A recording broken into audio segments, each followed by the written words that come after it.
ahead and call the Planning and Zoning Commission to order. Would you take the roll call, Paul? Megan. Brian. Present. Brooks. Rob. Alyssa. Here. Michael. Here. Barb. Here.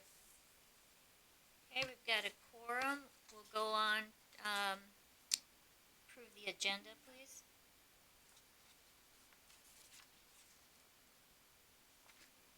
Totes so moved. Got a motion and a second to approve the agenda. All in favor? Aye. Opposed? Okay. Consent calendar, we've got a couple of plats. Totes moved to approve. I'd bring second. And motion and second to approve the consent calendar. Any questions? Not, all in favor? Aye. Okay, opposed? Okay, minutes. How did the minutes look? Okay. And a motion and second to approve the minutes of the September 18th meeting. All in favor? Aye. Opposed? Okay. Moving on to time for public comments. If there's anyone here would like to address the commission on something other than what's on the agenda, okay, come on up. Ask you to state your name and your address, and we would ask you to limit it to 5 minutes.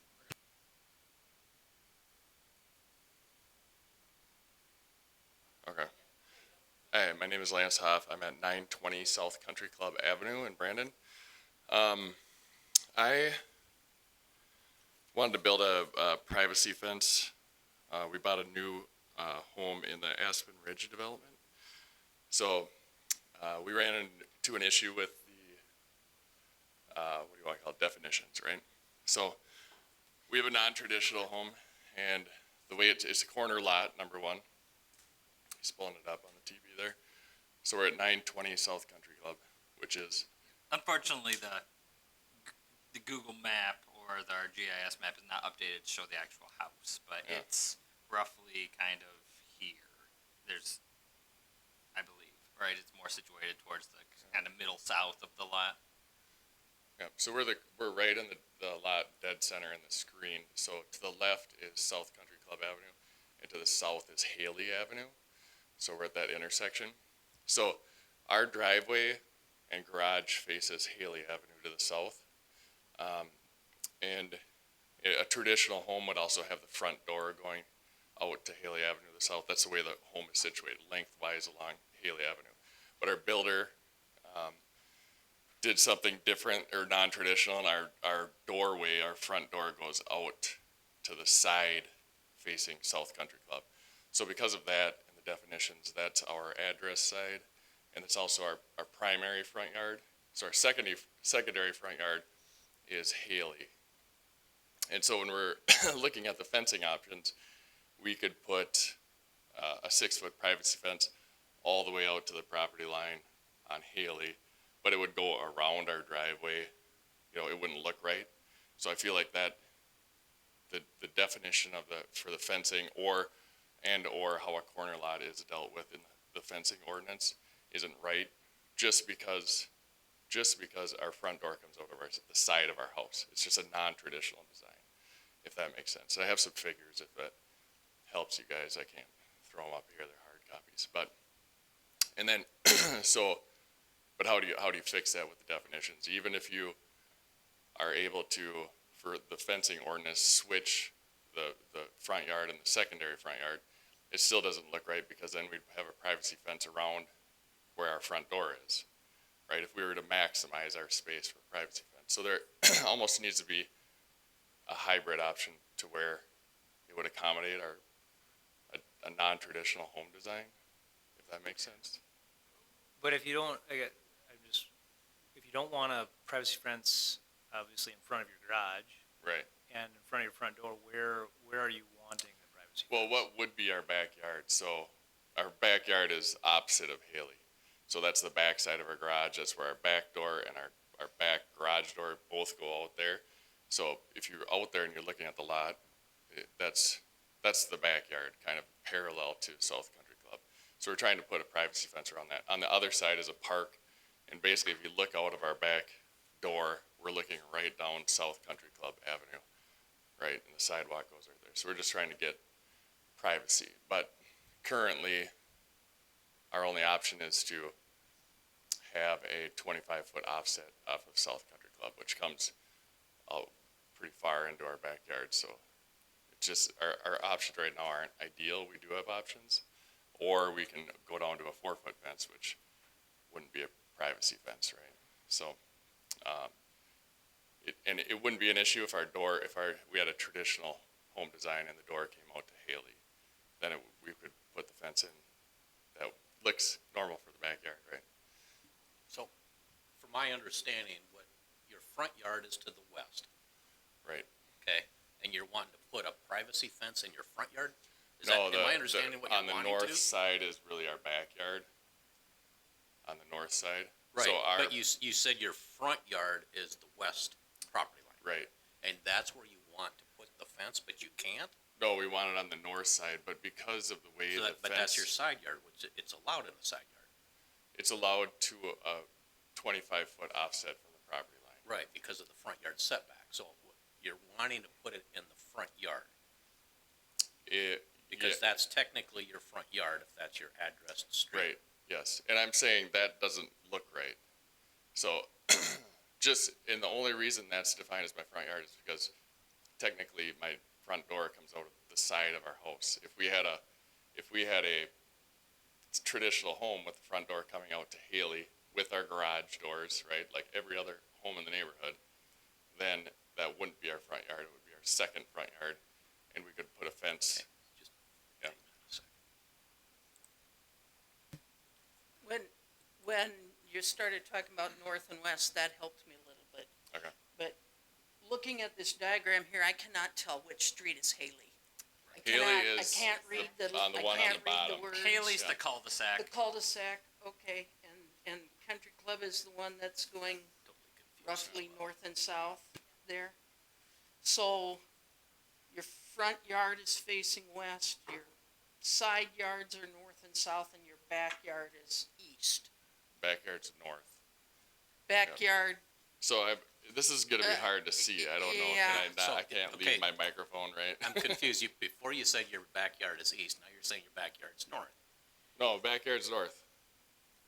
Well, I mean, technically, we don't have a backyard. We have 2 front yards and 2 side yards, right? I'm saying visually, when you look at the home, the way it's laid out east-west, lengthwise, east-west, along Haley, right? So this, from a traditional home and every other home on the road, this would be the front yard and this would be the backyard, right? So, but because my door comes out to the west, this is our front yard. So our options for privacy fence are, we can build all the way to the sidewalk around our driveway on the front side, whereas nobody else would do that on there. So that doesn't look right to me, right? And then it's a 25-foot offset from the property line on the South Country Club. So that one, I feel like, doesn't look right, right? And then if you say, just hypothetically, we had a traditional home and you reverse the primary and secondary yards and applied the current ordinance, we could put a fence all the way out to our property line on South Country Club, right? And fence in what would be our backyard, and that would make sense. But it doesn't work with our home because the front door is coming out of the side. So we would never want to fence that in, right? That doesn't make sense either. So to me, there needs to be something to accommodate, the in-between, where what we want to do is put a fence in, say, parallel to where our front door is and fence in our backyard, if that makes sense. And I guess I'm not sure why you can't do that, because your house is set back off of the front, for the front setback, right? So Yeah, why so- can't you go parallel with the house, because that's where your house is at? Because we're being told the fence, if we want it 6 foot high of privacy, which we do because it's looking right down the road, that's actually the most important part of our fence for privacy. But your house is set from the west street, your house Yep. is set off to the setback, right? Right. So why can't you go parallel with the house? Okay, well, you would be able to, but the road curves here, right? So the house is parallel to the road up here, but not here. So 25-foot offset is not parallel to the front of our house in this case. Okay, can you tell me what section in the code? I'm really confused by what you're telling us. Yeah. So you got me totally confused in what you're saying is a front yard versus what a defined front yard. Tell me specifically in the code what you've been told you can't do.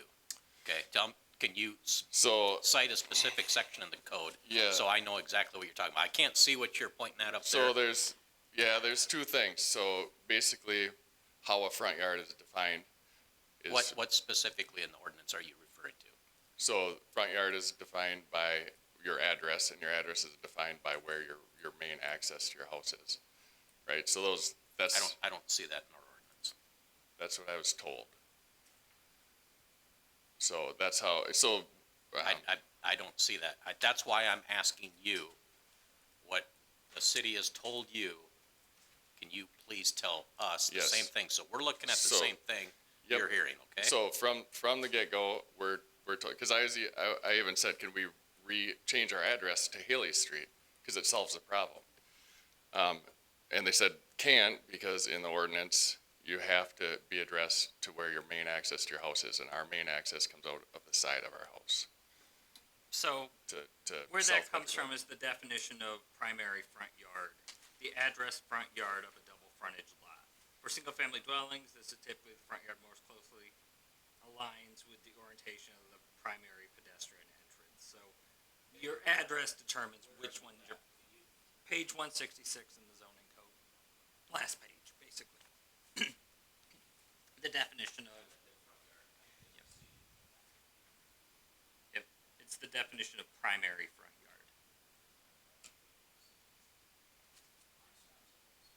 Okay, it is the last page of the definitions, whichever. We might have to get you new updated ones on your desktop. Yep. It should be right under the definition of yard, comma, front.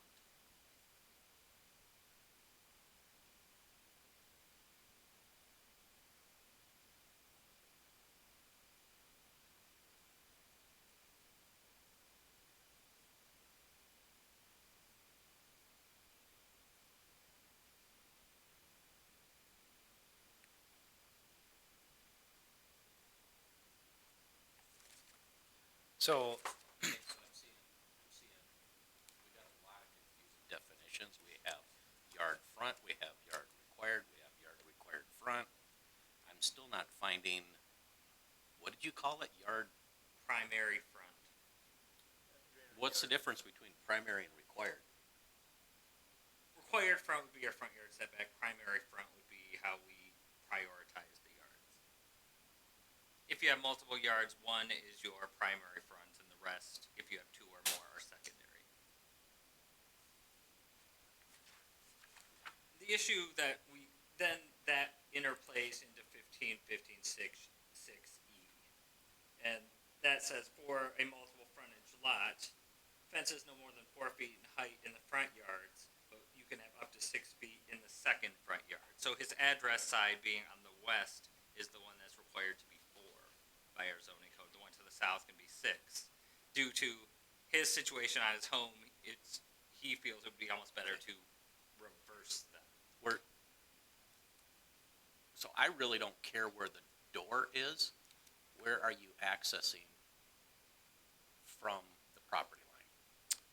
For a pedestrian to walk into Yeah. your door, where are they That accessing is your lot? from the side of our house right here. Well, So I mean, is the it front, from the west or from the south? from the west. Then Yep, that from would be your South front, Country that Club. would be your front yard. My point being that I think the ordinance and the definitions are defined for a traditional home where every other home, exactly like ours, the way it's oriented on the lot and everything, the front is facing Haley, right? And ours is designed and laid out exactly like that. So if we follow the fencing ordinance as it is today and as our address is set up and we maximized our privacy fence, we would have privacy fence out to the sidewalk on Haley where nobody else could.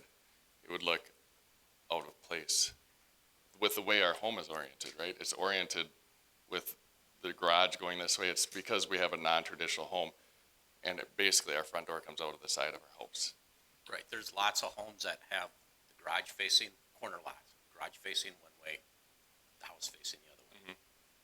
It's not, I don't call it non-traditional.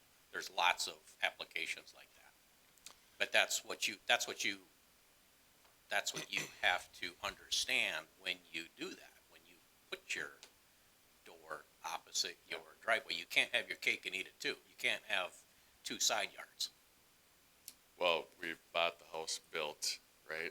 And we didn't look at the fencing ordinance. We just looked and said, we need a privacy fence. And here I am today, because it doesn't make sense what I'm told we can build.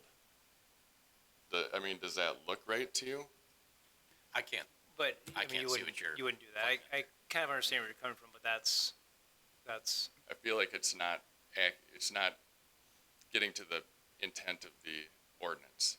we don't want privacy fences around a front door either, though. No, and that's what I'm saying. I'm saying even if we switched our address to be Haley and maxed out our fence, we wouldn't want that either because it would block the front door.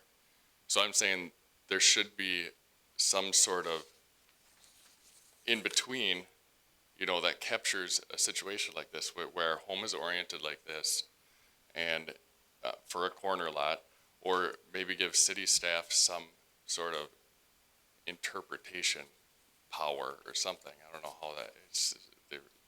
They can't do anything. Their hands are tied, right? So even if it makes sense, but so right now I feel like the way it is, whether our address was for Haley or South Country Club, the fence isn't going to look right. So I feel like there has to be, in my mind, there should be something that captures a situation like this or allows some flexibility or interpretation by city staff. So, since this is under public comment, we really can't discuss it. Is it something that, So the conversation generally is also on the agenda as item 10, because that's about multiple frontage lot fences. Because we talked about the certain property on the east side of town last time. I threw in there what Sioux Falls does, a little more flexible than our rule, just as a place to get us started in the conversation. Not that we have to follow them or not, but. all right, so then do we want to move that discussion item up here to take this into account, or how would the commission like to handle it?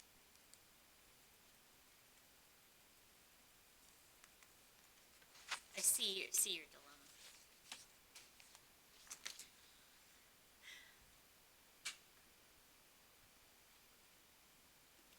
all these other items are just discussion, so I think if we want to move 10 up, he's the only one here, so I have him wait until the end is kind of a little,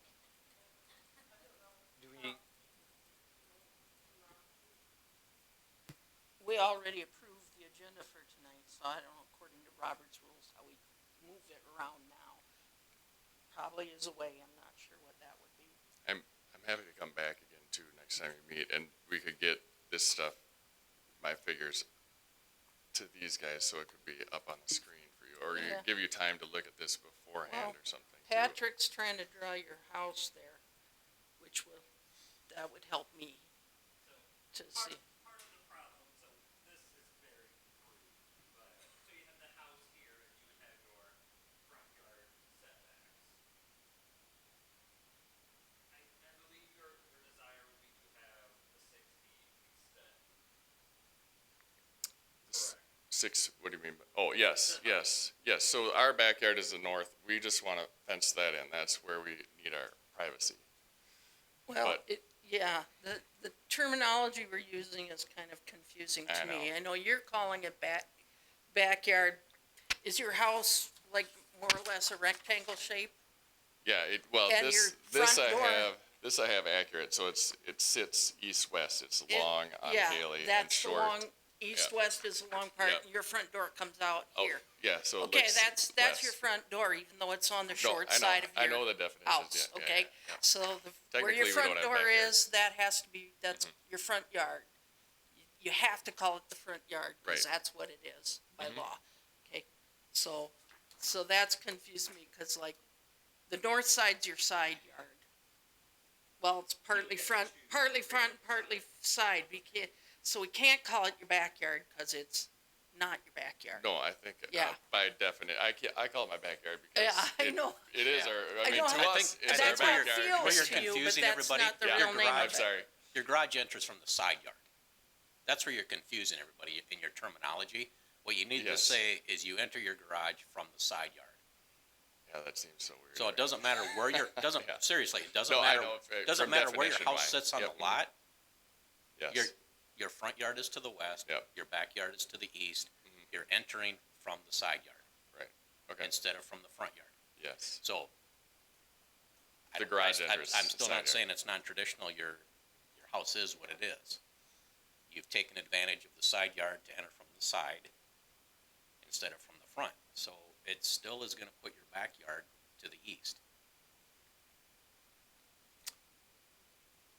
But that just doesn't look right in the neighborhood. I mean, the whole intent of the Well, ordinance, the neighborhood has two streets. Right. So, but the way our house is oriented and everything, it's like, it doesn't look right. So the intent of the ordinance is to maintain uniformity. the intent of the ordinance is we're allowing you an exception on a corner lot instead of two front yards with two 25-foot setbacks, is to have one of those have a little bit of leeway. So you don't have to have 25 feet on both frontages. Our ordinance has an exception on a double frontage street on a corner lot to give you some leeway on one of those two front streets. And another thing the ordinance is for is to keep sight lines, for pedestrians and traffic, to keep the sight lines clear. Okay, do we have any more questions for this gentleman, or else we're gonna move on? And you're welcome to stay, because we'll get to you in number 10. So if you'd like to stay, we're happy to have you here. And we might have some more questions at that point. All right? All right, thank you. Okay, thank you. All right, let's go on to number 7 then. ADA reasonable accommodations. So last time we discussed, we talked about the definition of disability, what qualifies, and then there was that whole thing about people convicted of certain crimes and all that. So I went and I found Fair Housing Act information from the Department of Justice. So particularly what I wanted to point out was the highlighted section, the part where, there is a clarification in there that it is current users of illegal controlled substances, persons convicted for illegal manufacture or distribution, sex offenders, juvenile offenders, just by that status alone are not considered to be disabled. So it's not a blanket prohibition against if you have a conviction for manufacture 50 years ago, you're barred. You just can't claim for some reason that conviction is your disability. And I don't know if that necessarily makes sense, but that's what they have it say, just because that seems like they wrote it around one or two particular situations that might not have a general kind of application. Because it sounds interesting. When would someone use their past conviction for illegal manufacture as a claim of a disability? But that's what it says. So that's a clarification on that.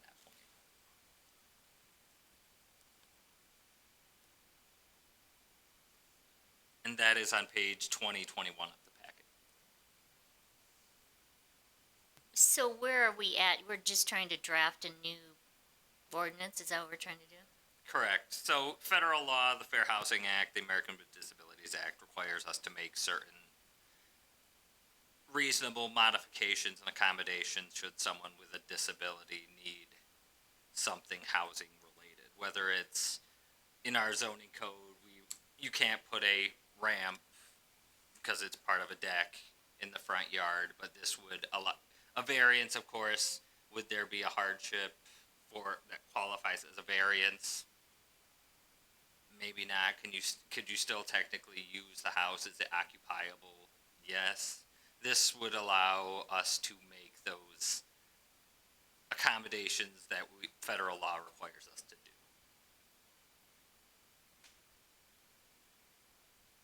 I just wanted to supplement that information, whether we want to move forward now or wait or digest it further. I just wanted to supplement that question from last time. Patrick, I would take out the verbiage out of our text and just reference the Fair Housing Act. A disability per the Fair Housing Act, and leave it at that, and then not put it in here. That way, if they ever amend the Fair Housing Act, we don't run into, and we accidentally don't update ours, then we don't have a conflict. We don't have conflicting terminology or conflicting references. And I'm also still of the opinion that once the disability is gone or moved away or whatnot, that any variance needs to be removed. Yep. So that is generally, I think it's this last page that, so unless, if a housing provider like an apartment building receives federal funding, generally they are responsible for removing that at the end of that tenant's stay. But if Where's that called out at? I didn't see that. it's generally roughly described on page 17.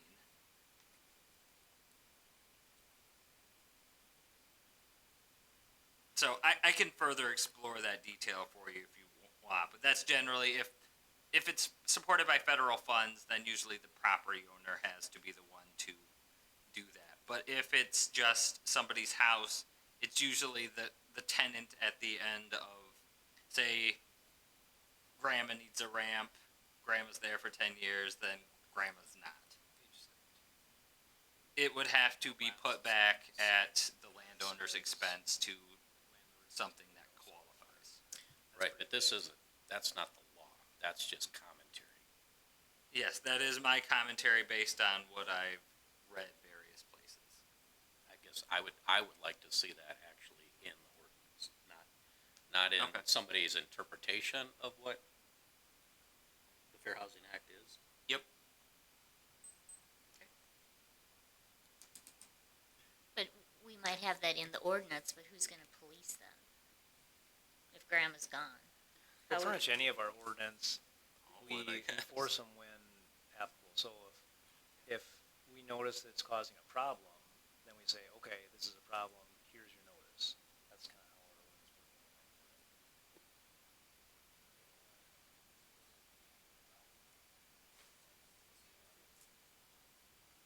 Okay, so we're gonna bring that back then? Correct. We'll make some adjustments and we'll talk about it again. I will not be here on the 16th. I'll be at the Western Planners Conference in Oregon. So your agenda, we can put it all back on there. Or would you prefer it to be lighter? How much do you want on our next agenda? I won't be here, but I imagine Mr. Reed would be, just because we do have a public hearing that may get some public interest. But I don't know that this is a critical item. Could we push it off until when he's back? Is that okay with you guys? Let's push it Yeah. off till when you're back, Like to wait.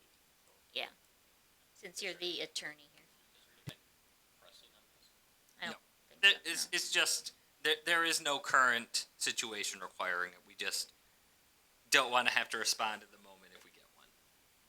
And I appreciate that. You're being proactive. Okay, let's go on to number 8.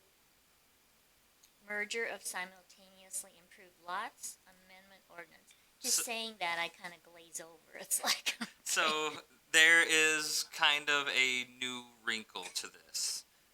So last time we had talked about how you all wanted that applied. Currently, the practice that staff has been employing is that if you own 2 lots next to each other, especially in the core, you have a lot of 25-foot lots.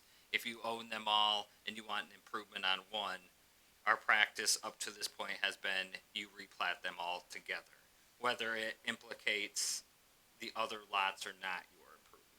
That has been our practice going in the past, and that's how we've had people replat before. It sounded like you may have had a different understanding of that at the last meeting. We just wanted to clarify because we have received a request from Hidden Valley Golf Course to essentially demo their buildings and replace them. They're going to build them out of the setbacks and everything now. the current issue comes up because Hidden Valley Golf Course is 3 separately platted lots. As of right now, the holding pattern is, do we require them to replat?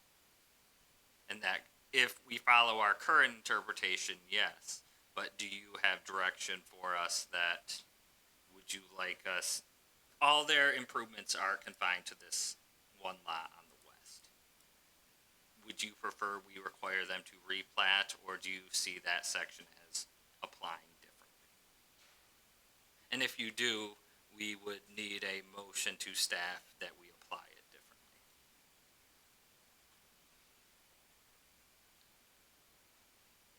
What would be our justification to change it?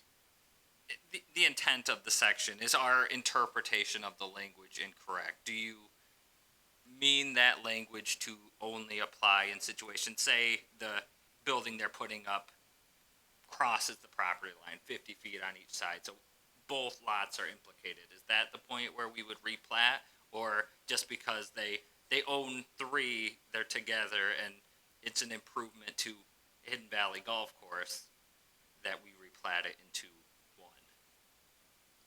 I guess my interpretation, let's take it away from this specific example. Say somebody owns 3 apartment buildings, all next to each other, on 3 separate parcels. They might list it as a complex of 3, but legally there are 3 separate parcels. If they want to do an improvement on one of those parcels, and that improvement does not put that parcel out of compliance, just because they own all 3 of them, they shouldn't have to replat it, all 3 of them together.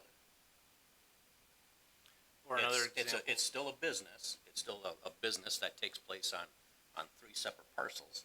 The improvement doesn't put any of the individual parcels out of compliance. So in that situation, I don't see how we could legally force them to replat those 3 parcels together because they want to improve one of the parcels. Hidden Valley is maybe a little bit different because, yes, a part of what they do crosses over those parcels, but the improvement doesn't put the parcel at hand out of compliance. The parcel that they're trying to improve would not be out of compliance with the requested. So say their clubhouse is on parcel A, and they want to put an accessory structure on that, or an addition on A. If you look at just A and everything's in compliance, I don't see how we can force them to replat all 3 of those parcels together. Where it becomes tricky is there is a requirement in state law that every lot has an access. Conceptually, with some of the core lots, the individual I don't fragments disagree would with not that, have but as long as access. that parcel has an access, has setbacks, everything meets all the requirements of our ordinance, things that have happened previously, we can't force somebody to change something that might have been legal at the time they purchased it or platted it or whatever, just because they own it. That's where, as staff, we go back and forth, I'm guessing, was the basis for the way we interpret it now. So, for Hidden Valley, this lot would have access to Redwood, but the other 2 do not. So that would probably be the underlying, similar to the lots along the river next to the golf course. The lot in the back conceptually does not have access. Where do we make them replat versus not, is where we're looking for the clarification, in hopes that we can better write that section to match the intent and make it clear. I don't know how it's written legally, but you do have access to those lots through your own land, and you can certainly access through your own land. You'd have trouble selling those lots without creating an official easement, but I think, just common sense, you can give yourself permission to cross your land. So I think unless you sell them, I think that's the only time you'd really run into an access issue. But as far as requiring someone to combine, the other problem that I could see is if you have a development where you have a developer that owns multiple lots, and then if they improve one of them, would we require them to replat all of them into one? So situations like that, you wouldn't want to require that. I'm sure there's other examples, but the other concern that I have with those lots that we were looking at last time that back up to water, they have those lots there so that we're not requiring those homeowners to get flood insurance on their primary residence. I kind of think we need to have a caveat where we can allow them to do some things on that secondary lot, decks, maybe even accessory buildings. Because there's a lot of people that put little decks and stuff on those lots. And I think we'd be creating an unnecessary hardship to require them to replat those as well. So I think we need to have a caveat there that allows something on those as long as they're not in the setbacks and things like that. But I don't want to require them to have to replat those. Then they have to get flood insurance and things like that. So I do think there's some examples that need to be worked with.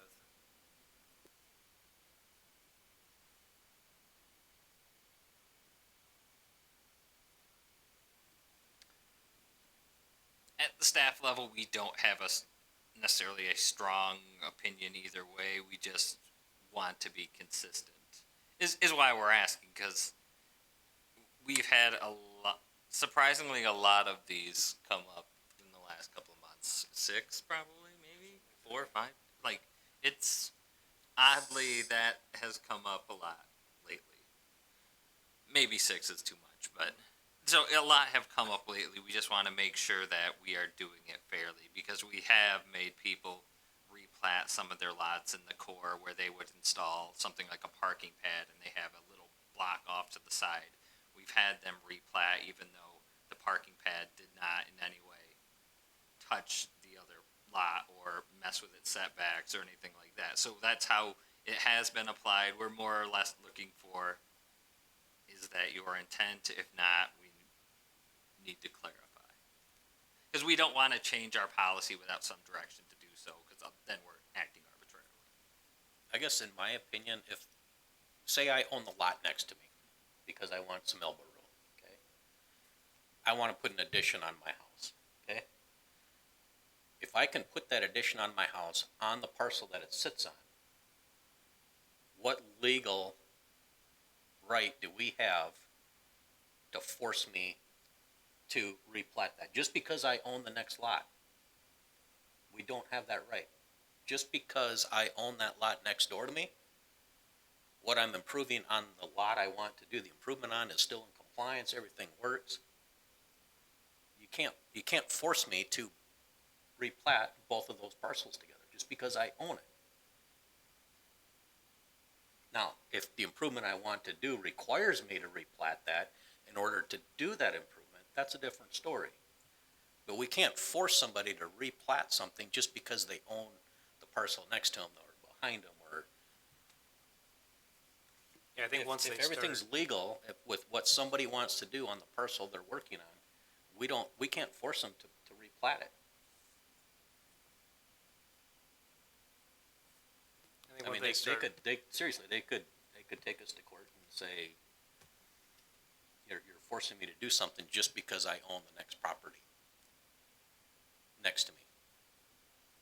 So if somebody wanted to do something and they owned additional properties in another part of town, you're saying just because the other properties they own are,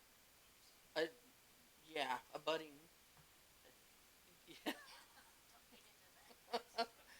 You know, just because the other properties they own are just right next to the one they're talking about, it shouldn't make any difference. It should be treated the same way as if a person owns additional property somewhere else.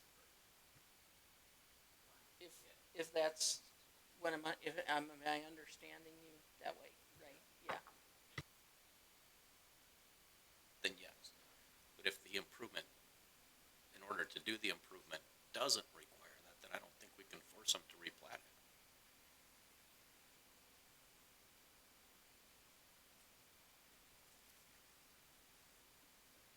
I know there was a lot behind me that they own the lot next to them, and they put a garden on it, okay? And if here again, they bought it just because, a future investment maybe, but if they wanna do an addition on their house, just because they own the lot next to them, they shouldn't have to merge those two lots together. So, in this specific example, would the owners be able to sell one of those three lots without selling the other two?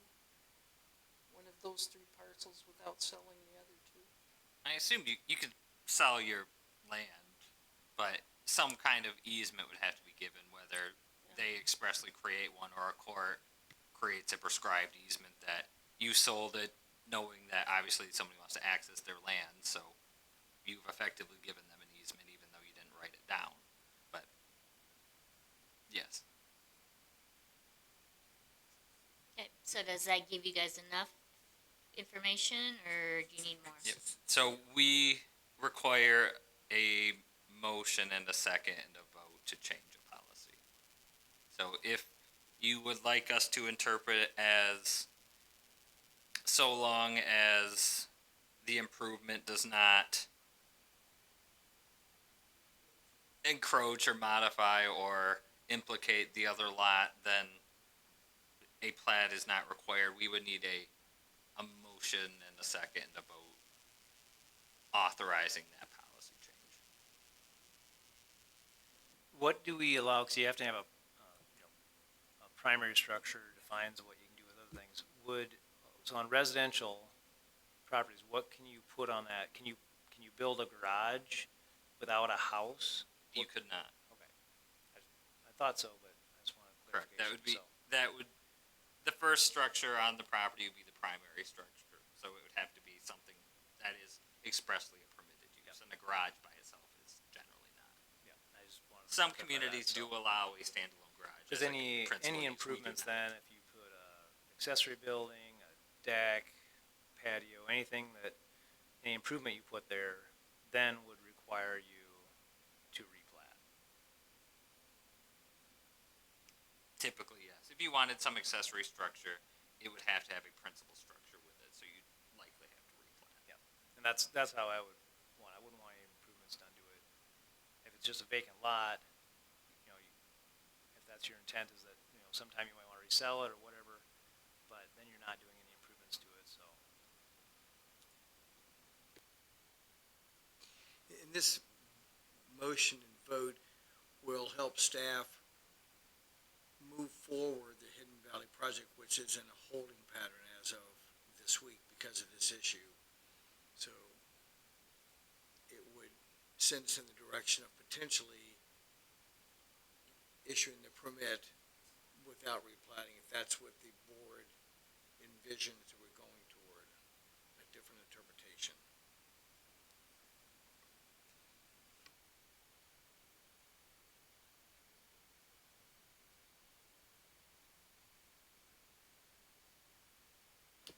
Now, if we make that motion, do we need to have something, maybe not with this motion, or something that would allow residents that have two lots that back up to water to be able to make some improvements to that second lot? Is there a way that we can do that? That they can put it like a deck or something, or is that?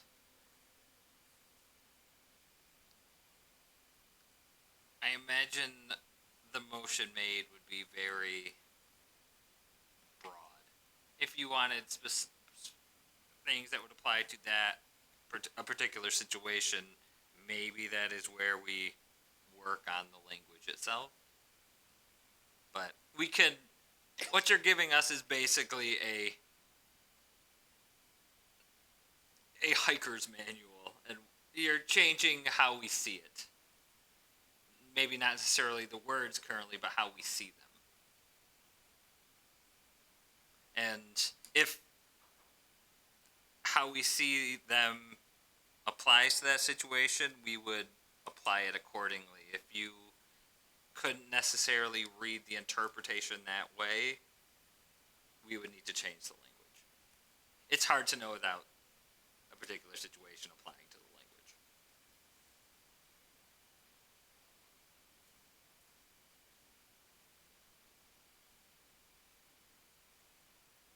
What if we just struck this from our ordinance?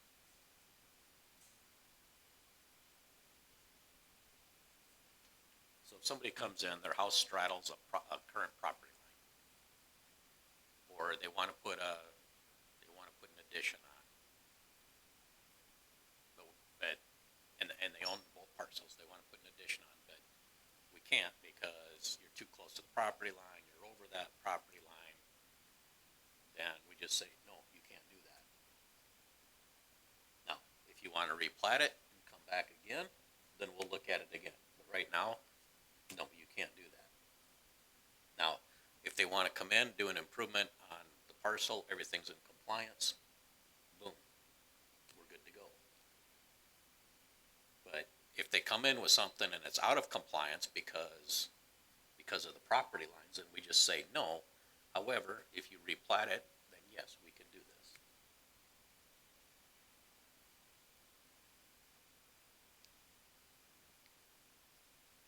It makes sense to me. I would probably just want to defer to the city administrator just because it was put there for a reason. I just don't necessarily know off the top of my head why. I don't want to pull the string unless we know what comes with it. It was probably put there to allow somebody to fence in that second property. True, because if a fence is an accessory structure, then you would need a principal structure. Well, the original 1517-3 did come about because of a house that's over here on Dogwood where a applicant came in, wanted to put a detached accessory structure, and as Brian mentioned, it would not have worked, and they had to replat. They did replat, and then we decided that we would write this ordinance that would set the road for all future people. But, you know, as Mr. Hyman said, maybe we'll just kind of relook at things and say, it doesn't work. Decide how important that project is. If it's important enough for replat, and come back to us, and you're off and running. If you never decide to replat, you can't do the project. So it's just twisting words. So maybe we strike this, but then in the section where we talk about you can't put up an accessory structure until the primary structure's in place, right? That's where we can say, except fences.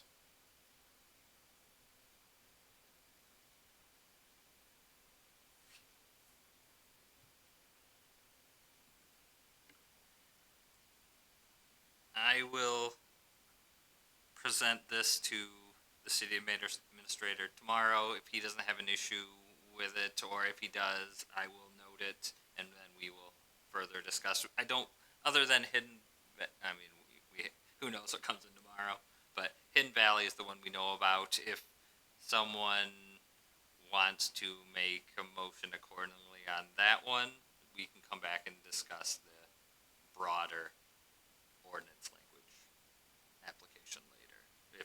If someone is interested in changing staff's interpretation of the section.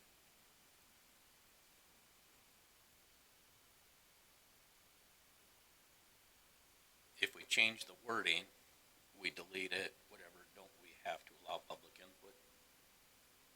Correct, it would be a change to the code, so it'd be the public hearings and second reading with city council, and then the publication in 20 days, and it takes 90 days. Everything takes so long.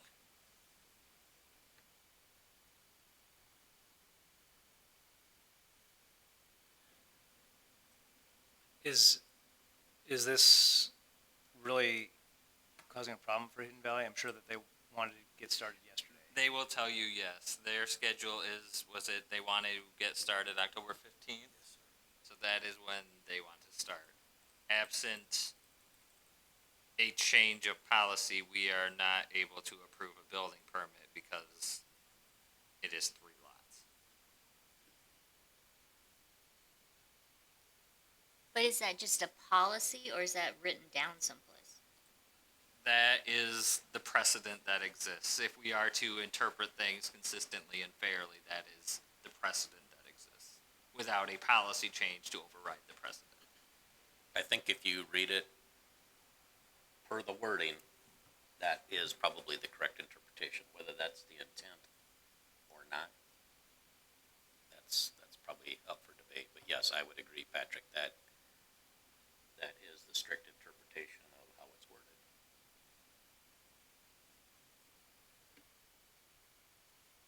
So kind of the options are we leave it alone and we apply it to them as written until we can change it. That delays their project probably till the spring. Just how things work. We approve it and allow them to get started with a condition that they replat within X amount of time. We approve that they can just go ahead and build, that it doesn't apply to them. However you all would like to proceed. But if we make a vote, make a motion and a vote to change the word, that still has to go to a public hearing, right? If you change the language of the code, if you direct staff to interpret it in a reasonable way that could be an interpretation of the language, just a different one than we have. However, now as I look at it, where that paragraph actually falls, chapter 1517 is non-conforming uses.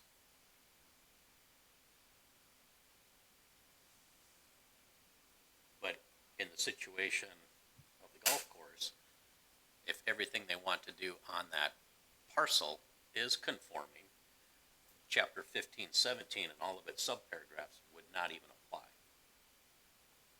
So you can take that interpretation too. Correct, and that could be the policy. So that Reading could be that the way that we overrides could the allow current them to move forward. Because what they're trying to do is conforming as a standalone parcel, correct? Correct. So if we were to make a motion to say that if the improvements on the primary lot or on an individual lot are only being made on that lot, then we're saying that chapter 1517.3 does not apply for staff, and you're wanting us to make that vote. Does that suffice? We as staff do not have a preference. We're not necessarily wanting it. It's Well, I'm just saying, but that's, however you all want us to act. I'm just trying to get on the same page. Yep. So I'll make a motion that if improvements on a lot are contained within that lot, then the chapter 1517.3 does not apply. Because they're in conformance? Because they're in conformance. So it's not non-conforming, it's conforming, so. I don't think that paragraph applies if they're conforming. It's, I don't think they even go to chapter 1517. If it's conforming, they don't even go to chapter 1517. 1517.1, 1517.2, or 1517.3. If they're conforming, this doesn't apply.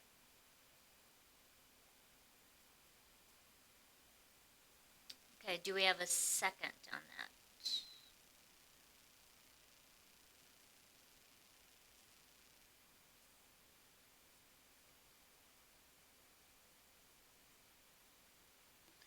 I think Brian's having trouble because I'm comfortable leaving it in there. he's saying that you can't direct somebody to not do something that they're not doing. Right. What they're doing is conforming. They don't need to go to chapter 1517. That's my interpretation. So do you wanna, you wanna vote? And I've the been vote doesn't change any language I've been anywhere. directed by the city administrator to get some kind of vote for a change to the way we interpret it. So if that's the interpretation that section does not apply to this situation, then that's the interpretive change with the motion we need. Or if that's that's the way you want us to go. And before you second it, if anyone does second it, I said 15-17-3, but it would be all of 15-17. 3 was just the merger of simultaneous improved lots. So the section is just 15-17, and we wouldn't even apply to that. So if anyone wants to second it, I would amend it to 15-17 altogether. So are we voting on a wording change or an interpretation? An interpretation, a wording change would require us to create an amendment and hold public hearings and all that fun stuff. If it's just interpretation, then yeah, I'll second that. Okay. Any more discussion on it? Had enough on that one? Okay. All right. All in favor of the motion? Aye. Opposed? Okay. Does that give you gentlemen enough direction then? I believe so. Okay. All right, moving on to, mutual access easements, preliminary. So, ongoing discussion of mutual access easements. They are all easements, but a parking lot mutual access easement, ideally with function different than a private street versus a parking lot. They have different functions and different looks. We're just working through which is which and where we apply it. So, fortunately, Tammy's not here. She got back late and had another commitment tonight, so I will leave it open to you whether you wish to discuss, because it's, to some degree, access easements and how they're shown on plats is somewhat more of an engineering design standard things than a zoning thing. Without her here, I think we would want her input, so I would say to table that. Defer it. It's discussion, so we can just defer it, can't we, Alyssa? I'd rather wait until she's here, then we can talk about it. Okay, all right. So then let's move on to item number 10, the frontage lots. So we're back to frontage lots, so with the second front yard for fences. So the way, Wasn't that great? Aren't you glad you were here for that? Yeah? so my understanding of how the city of Sioux Falls would treat a fence in a second front yard is you can have the smaller fence up to the property line, and then if it's not necessarily change at the setback line, there's a certain distance from the road you can go up to the increase. Like, so say the lot we looked at last time, and I'm throwing arbitrary numbers, but they can be whatever you want. So you have the lot on the east side of town over here. This would be, the south side would be considered their secondary front yard, because I imagine it's addressed off of Augusta Circle, and it is. So that's, right now, our code would, since it's the second front yard, you could have the 6-foot fence. We talked about last time how now you have a 6-foot fence right next to someone's real front yard. So could that prevent sightlines or not? Sioux Falls code, I think it's once you're 10 feet, maybe their number's different, just 10 feet as an example, then you would have your 4, but then when you get 10 feet back, you can do, let's say 10 feet back, you can do the 6. Is how do we want something different than you have to wait until you get back to the setback, then it goes up? Or how do we want to accommodate second front yards? Or is how we do it just, well, it's not perfect, but it covers 99% of things, so let's not poke it too much.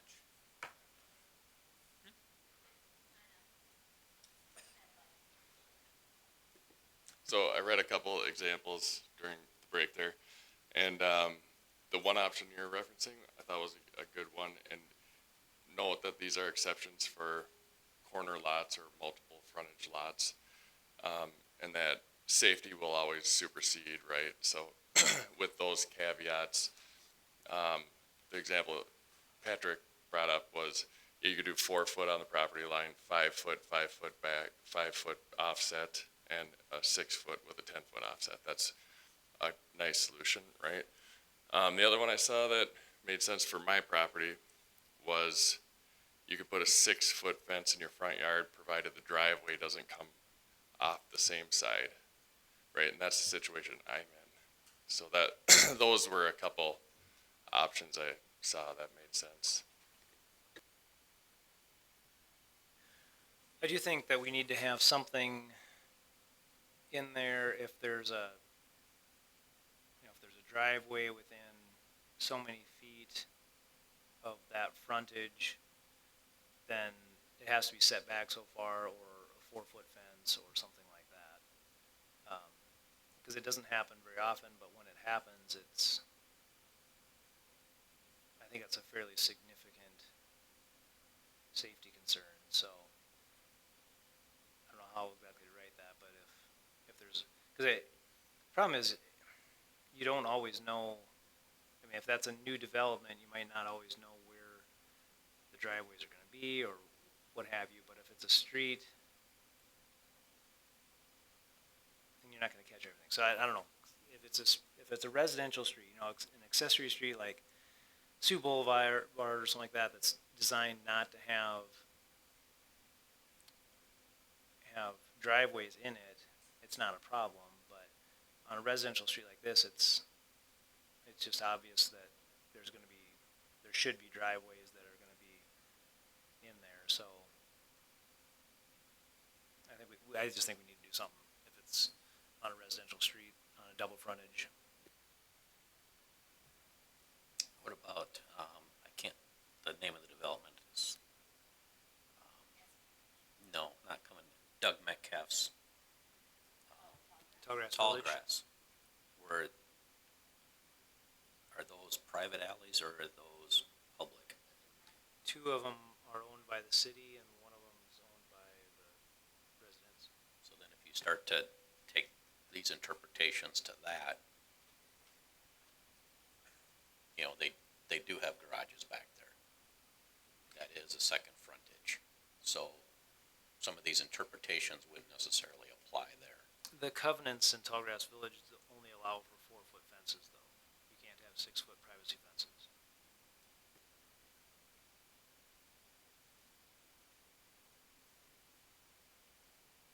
So it's not as big a deal there. Okay. Yeah, I guess I wasn't aware of what covenants are, because that's not in here, so I'm not aware of that.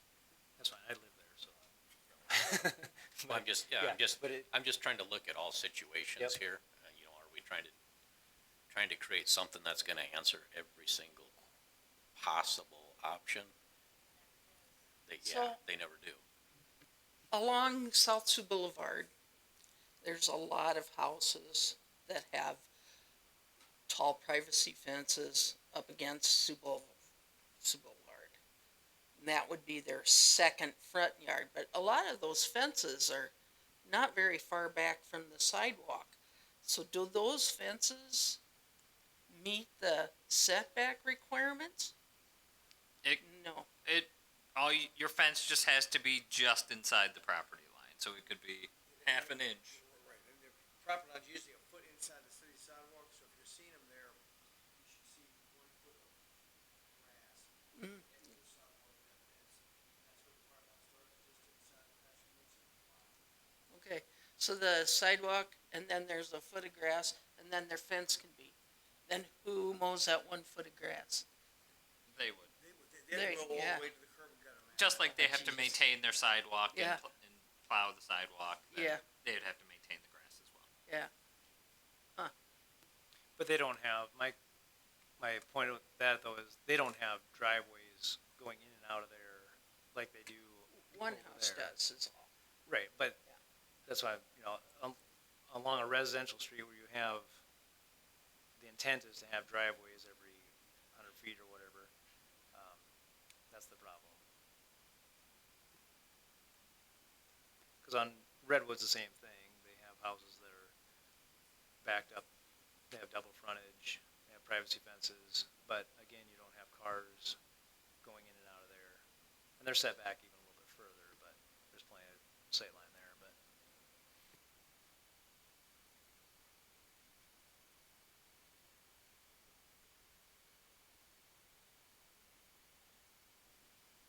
I'm just looking for the flavor you guys want, and then we can hopefully cook up something and hope it's right, create a recipe and bring it back to you, and hopefully it's closer to what you want than we have, or if you're comfortable with what we have.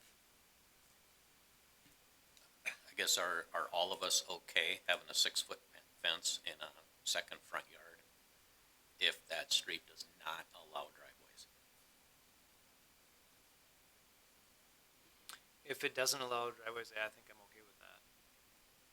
Because, especially though, I mean, if you live on, Sioux or Redwood or something, these are busy streets.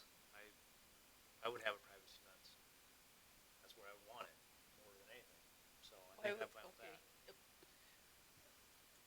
All right. Because not like Aspen has driveways in some areas, not in other areas. Yeah, they were put in when the neighborhood was built, but we don't really want people to use them. Yeah. But there's at least one house where the garage faces Aspen. I don't mind fences. I don't like opaque fences. That's that's just a personal thing.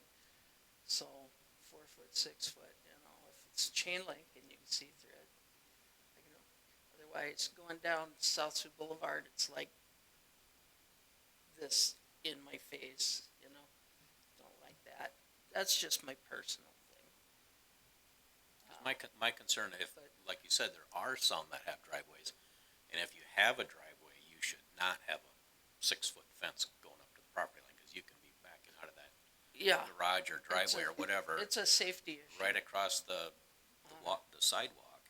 Yeah, it's a safety issue in sight lines. Yeah. As for this one,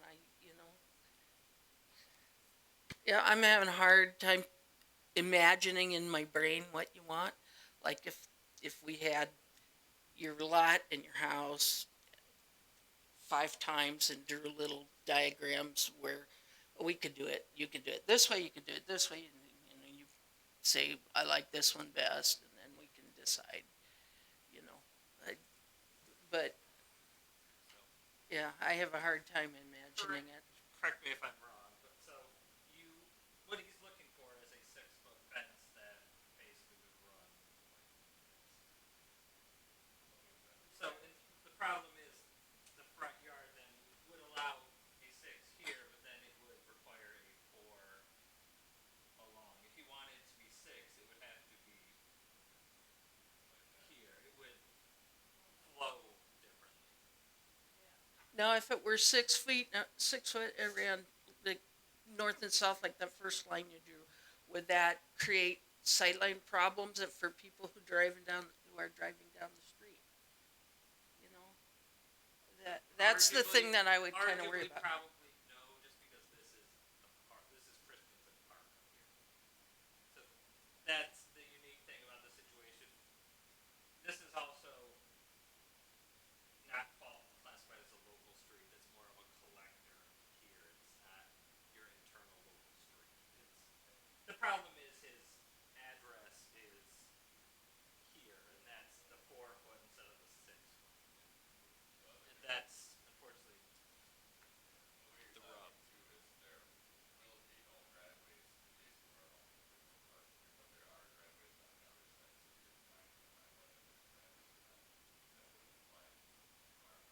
Where's the driveway on that house? Right there.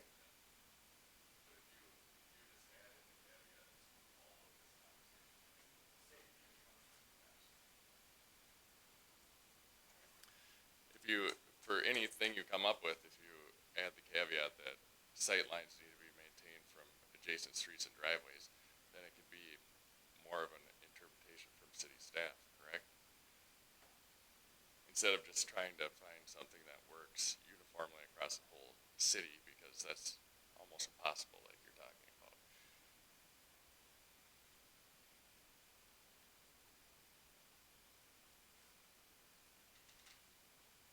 The problem we run into in your situation is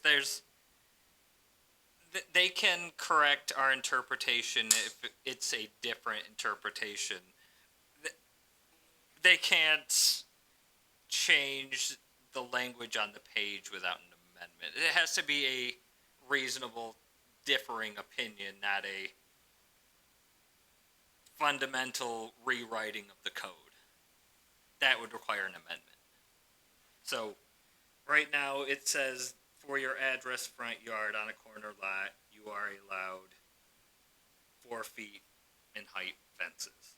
The second front yard can be 6. They couldn't have us interpret it the opposite way, because that would be changing the text of the code itself, if Yeah. that makes sense. Yeah, and I'm not looking for a different, I think it's clear what you're saying right now, and but I think the way the code is now doesn't make sense. Like, for me to have a 6-foot fence that goes out to Haley Street on the south side, that would look wrong, right? So, likewise, I don't think it would look right if we even switched the address, and you were able to switch the primary and secondary front yards.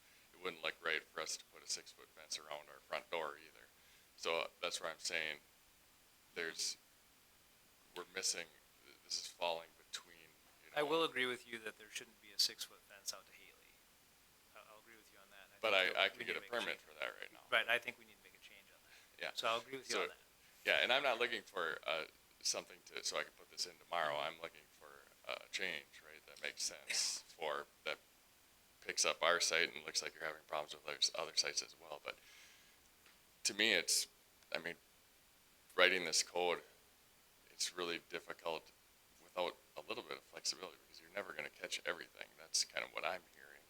So if you have something in there with, a little bit of interpretation, like obviously you can do this, provided it doesn't cause a safety hazard or block sight lines from adjacent driveways or roads.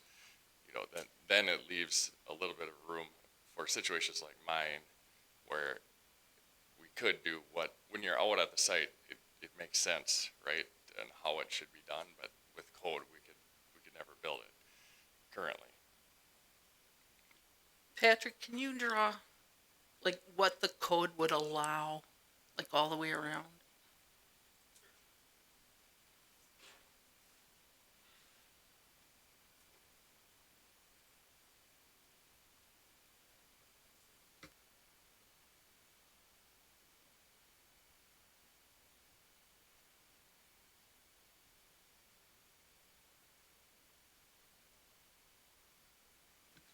So this site says address one. So your front yard, in your front yard here, you could have what is defined as the front yard. You could have a 4-foot fence anywhere in here. Right now, he could have a 6-foot fence. Yeah, but so he could have 4 feet there, 6 feet there, or 6-foot fence anywhere in here.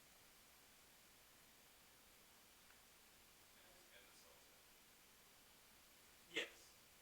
So 6 feet there or 6 feet anywhere in here.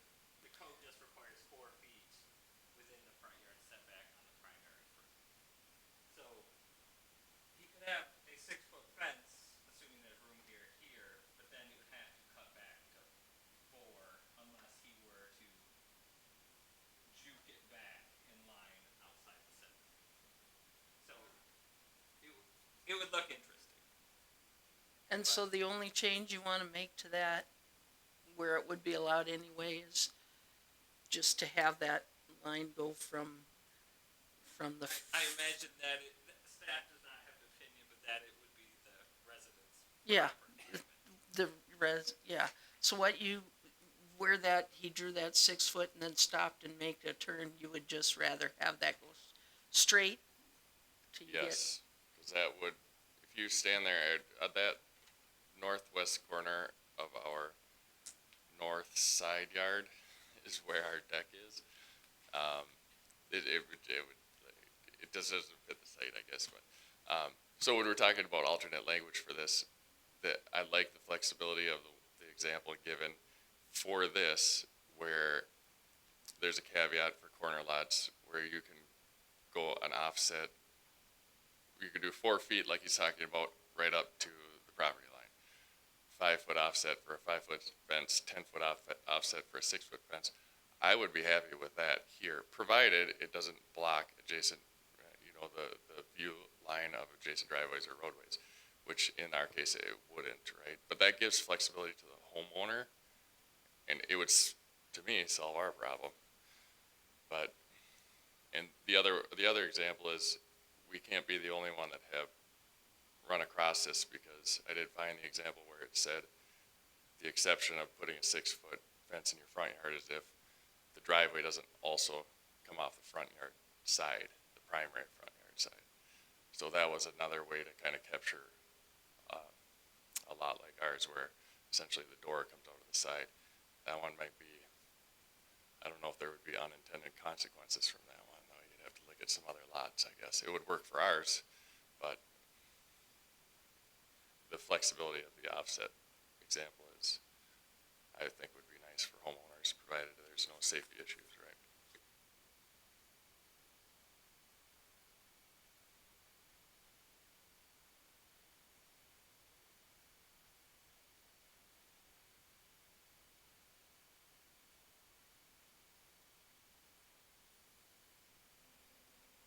The problem that I have is if there was a neighbor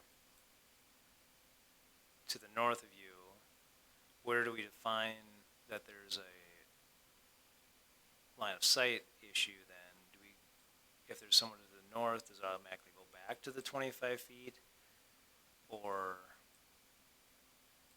how do you look at that? So when we met with was it last week we met with you? It all seems to blend together. One of those weeks. So his options are basically do it this way, try to talk to you all about an amendment, or seek a variance. We talked about a variance.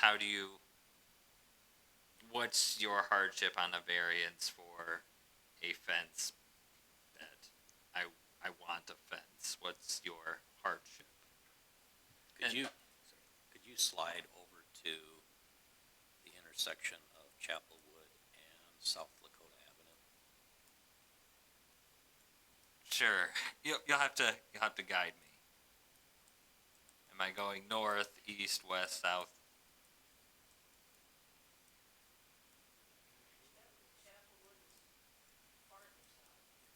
South. Okay. Is that the ArcGIS? So you can see the houses on it? So we're here. Twin Rivers and the Chapelwood and Lakota. Okay. I see. So there's Okay. Chapelwood right there, so just go that way. Keep coasting your first major street going up to the south. I think you're right at it if you blow that up. Right beside it. Yep. Okay. So go into the northwest corner. Yep, that one right there. So I think that is a situation that we're talking about. So the driveway, the garage faces to the east. And honestly, we walk by that all the time. I don't know which way the door faces, but the door is right at the inside of the L. I don't remember if the door faces south or if the door faces east. It must face south because it's a Chapelwood address. Well, we assume. We don't know how it was addressed at the time. But I guess this is kind of a very similar situation. Because you can see the fence there over in the northeast corner.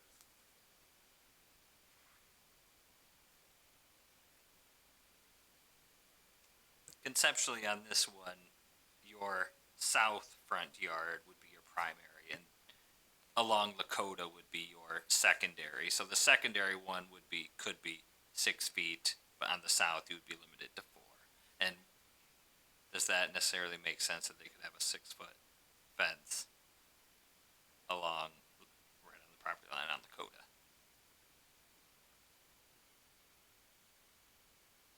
So maybe in this situation, maybe the variance is the addressing of the parcel. Rather than rewriting our entire code for one situation.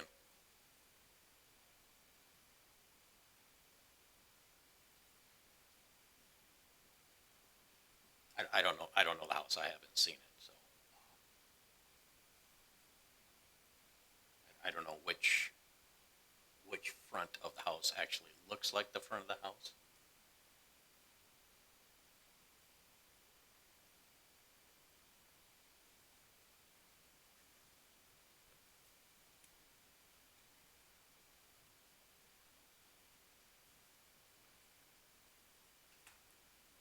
But it is a unique shaped lot, which could cause some issues with how it's addressed. I know we've run into that up in the northern part of town, where we've had a lot that kind of almost has three fronts, and which of those is actually the front?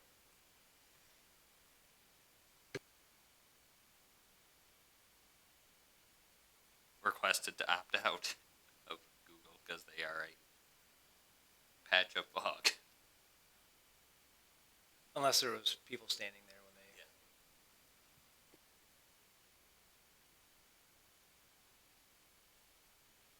I do think that just adding in something about line of sight on a second frontage for a 6-foot fence should be added. I do think that could resolve a lot of those issues, because if you just have to have a requirement for line of sight where there's driveways, then there could be situations that they could have a privacy fence still on a second frontage when you're backing up to a auxiliary street or something, but it would eliminate some line of sight issues on a second frontage where you have driveways right there too.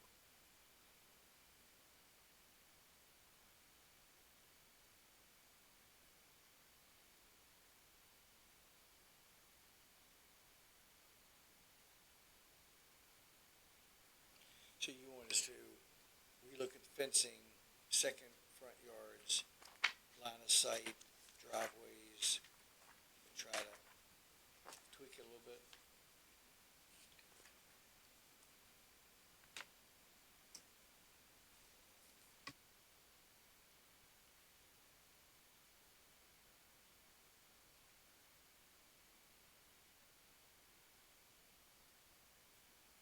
So we do have the visibility at intersections and driveways triangle on your first page of the chapter 1515 additional use regs. I'm just trying to work through my head how this would impact anything if it would. Assuming there's not some intersection or whatever where you would be limited to your sight line on your height of a fence, it would be more the driveway safety zone aspect of it. Whether it would just apply to that particular lot or if that would conceptually go all the way. Even if there's not a driveway there, but another lot's driveway could institute it. And that might require a deeper conceptual look at it that's not at 7:55 p.m. on a Thursday. Depending on how much time you all want to spend on it tonight.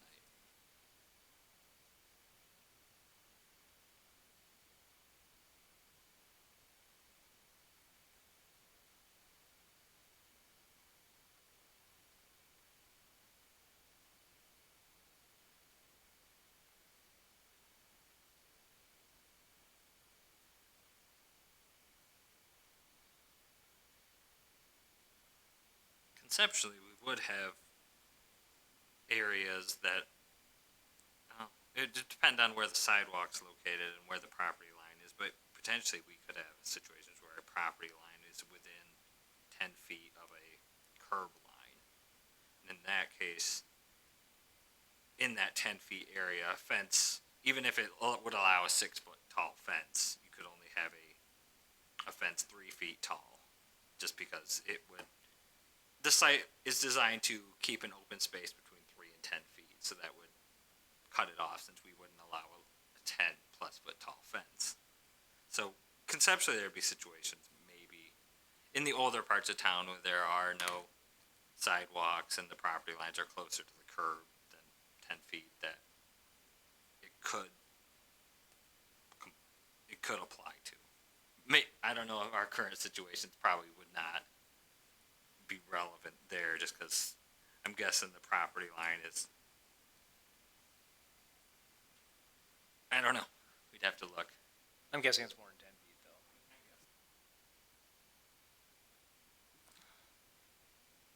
If we decide we want to change the ordinance, probably be best to make sure that there's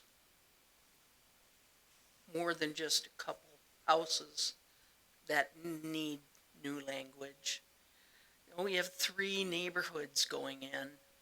If we looked at the plans for those and the housing that's going to go into those, we might be able to get a better idea of if there are other double frontage lots or oddly trapezoidal shaped lots, or you know, where this might come up again in the future. That's where we kind of struggle as staff in our conversation with you. There are unique situations where there are very few, and then there are situations where there is a hardship. They're not necessarily the same circle on the Venn diagram. You could have situations that are unique that just don't, is it necessary to be a feasible or reasonable use of the property, or is it a want? That's not necessarily, just because it's unique does not necessarily mean it's a hardship.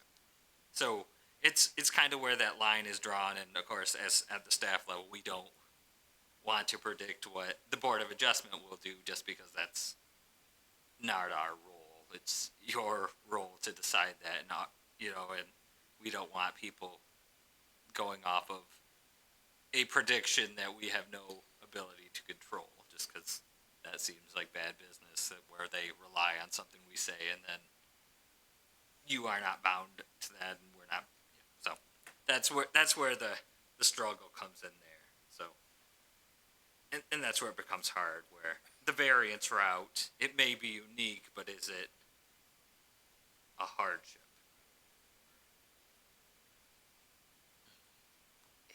Yeah, and you know, this isn't an agenda item in front of us that we would vote on, so we really can't. Correct. You don't want to Can't predict address until we're it. there. I mean, if I were going to vote on it, I'd go over to that property and look at it, and if we decided maybe change the ordinance, I would look at other future development that's already on, you know, coming up, to see if it's a circumstance that would happen frequently or hardly ever, or what, you know.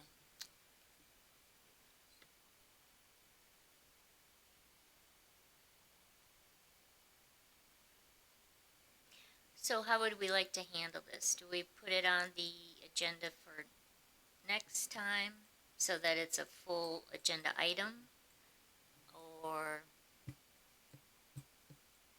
give Patrick and Paul some direction here?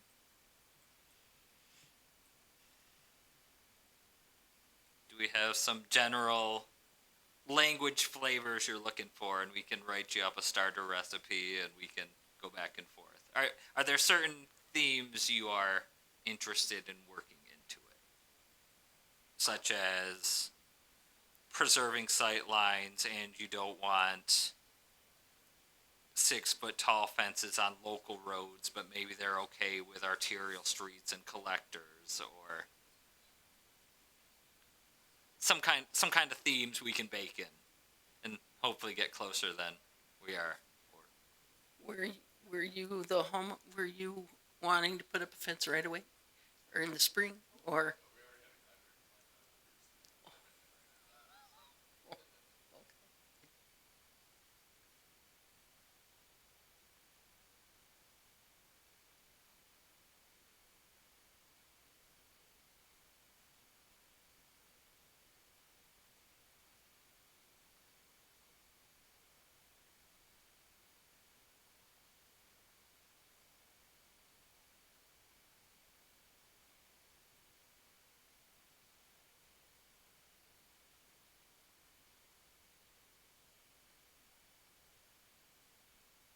Yeah,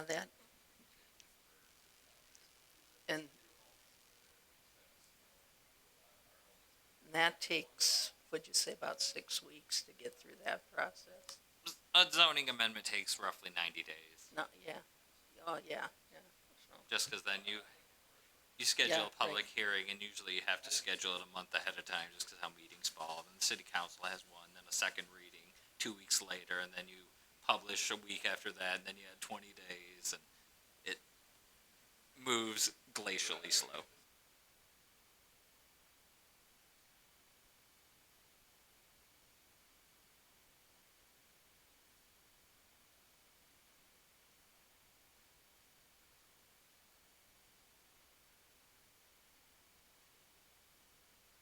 Your microphone's off, Barb. Yeah, so did we give Patrick some direction, or where are we at? Do we wanna make a change? I guess that's the number one question. Or do you wanna think about it and get back to him? now, to me, personally, if the fence goes like this and then angles off like that, that wouldn't look funny to me. But the existence of a 6 foot tall opaque fence looks funny to me. Just that that such a thing exists.